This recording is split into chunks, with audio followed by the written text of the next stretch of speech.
precise because in front of the United Nations Relief and Works Agency for Palestine Refugees warehouse, hundreds of Palestinians line up to obtain flour as the population in southern Gaza Strip areas are experiencing food shortages.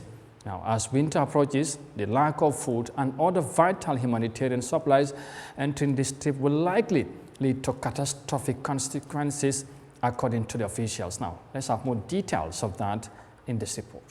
The dire humanitarian situation in the Gaza Strip is reportedly deteriorating as efforts to provide aid to the war victims is proving ever challenging.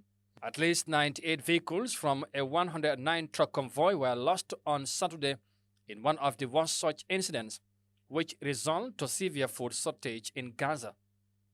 The looting, according to officials, is one of the worst such incidents in the more than 30-month-old Syria assault on the besieged and bombarded enclave.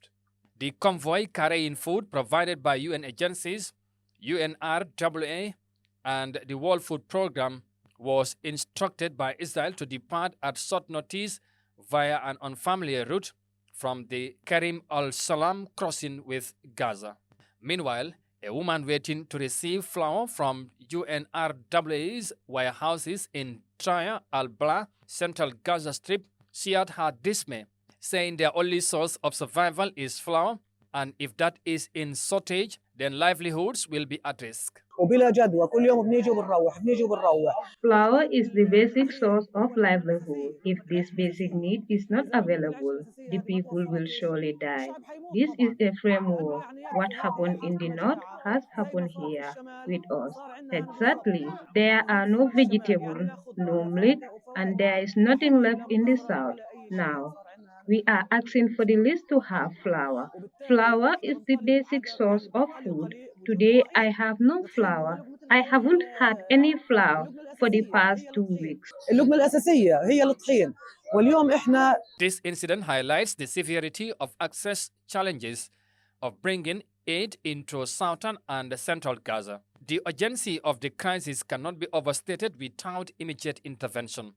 Amid the precarious situation, severe food shortages are set to worsen, further endangering the lives of over 2 million people who depend on humanitarian aid to survive. Another Palestinian who also arrived at UNRWA's warehouses to obtain flour highlighted that flour is their only means of living, and without that source, life will be difficult for them. The flour set now represents me as a refugee and a state because we are all hungry. We all feel hunger. Flour secures our entire life for living. Flour is everything. Israel has reportedly killed at least 43,922 Palestinians since it launched its devastating assault on Gaza on October 7, 2023. This was preceded by a Hamas-led attack on southern Israel, in which 1,139 people were killed. Along with stepping up the bombardment, the Israeli army has issued new waves of forced displacement orders for residents of northern Gaza. Israel claims it does all it can to ensure that enough aid enters the coastal enclave and that it does not prevent the entry of humanitarian